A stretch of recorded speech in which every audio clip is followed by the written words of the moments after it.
मैं आपको बहुत दिनों से जानता हूँ। मेरा नाम है दिग्विजय प्रताप। चुनाव जीता था और उसके बाद हर छात्र नेता की तरह मैंने भी अपना करियर पॉलिटिक्स में बनाना चाहा। सर की दो लाइन जो है, the youth of today are the futures of tomorrow, ये लाइन मैंने बहुत दिन पहले सुना था और उस दिन हिट कर गया था कि नहीं सही बात है।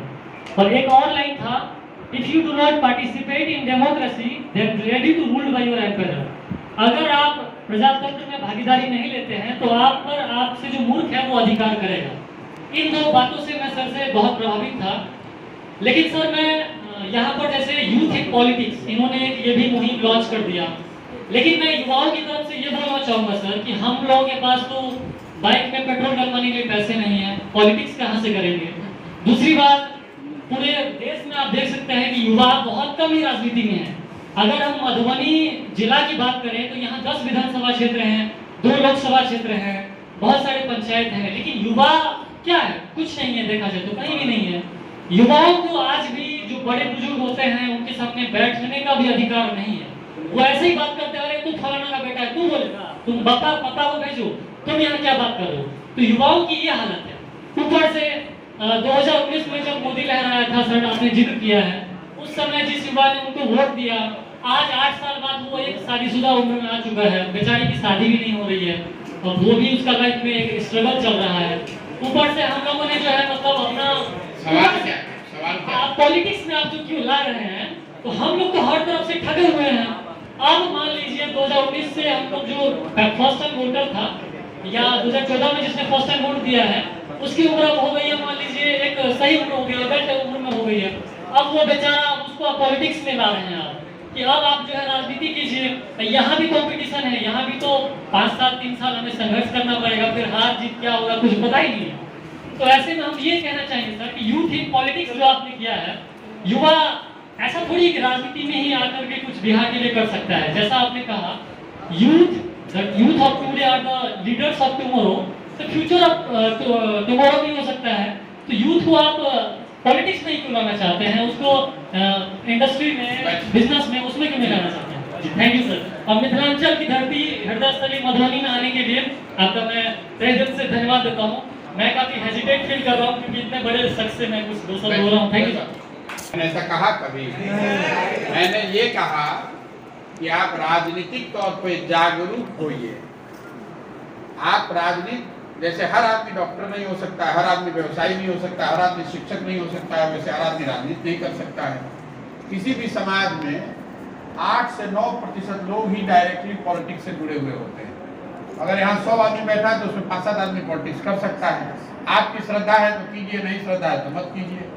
हमने तो ये कहा नहीं, जो लाइन आपने हमको बताई, हमने ये लाइन कभी कहा नहीं है।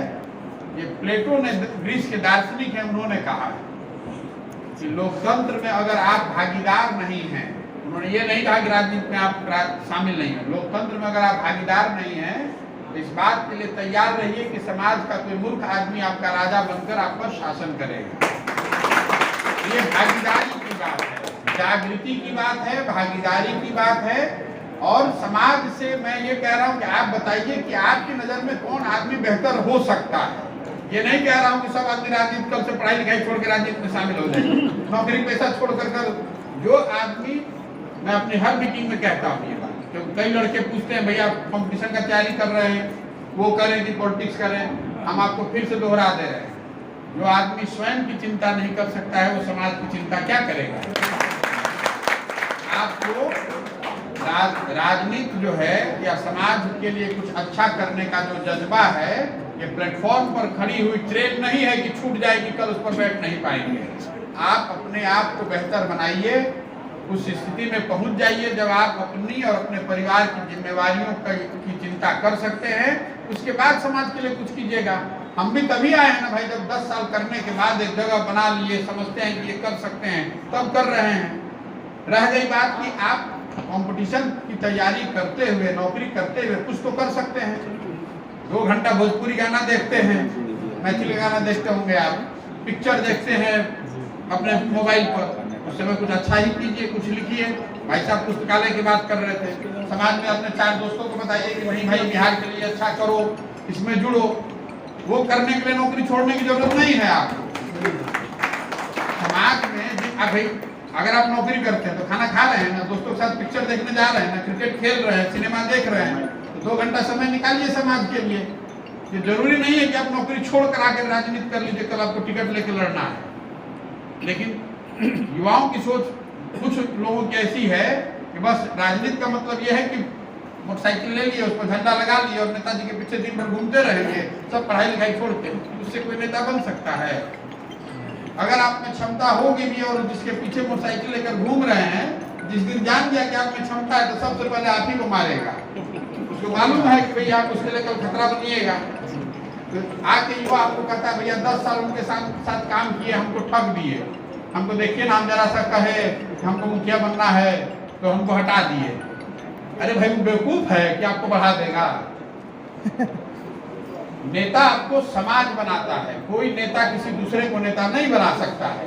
समाज अगर आपको नेता बना दे, छोटा या बड़ा, तो जो पॉलिटिकल पार्टी है, जो लीडर है, वो आपको चुनकर ऊपर बढ़ा लेता है। वो आपको प्लेटफॉर्म देता है कि भैया इस गांव का ये बहुत होशियार लड़का है, सारा लड़का इसके पीछे है, इसको लाओ, इसको यूथ का प्रेसिडेंट बना दो। उससे भी बड़े बन जाइएगा तो कहे भाई इसको टिकट दे दो। उससे भी बड़े बन जाएगा तो कहे इसको ढूंढ के निकालो भाई, इसको दे दो, विधायक बन जाएगा। जो पार्टियां हैं, जो नेता हैं, वो आपको प्लेटफॉर्म देती हैं बड़ा बनने के लिए। वो आपको नेता नहीं बना सकते हैं। नेता तो आपको आपका समाज ही बनाएगा, आपका समाज में जो प्रयास है वो बनाएगा।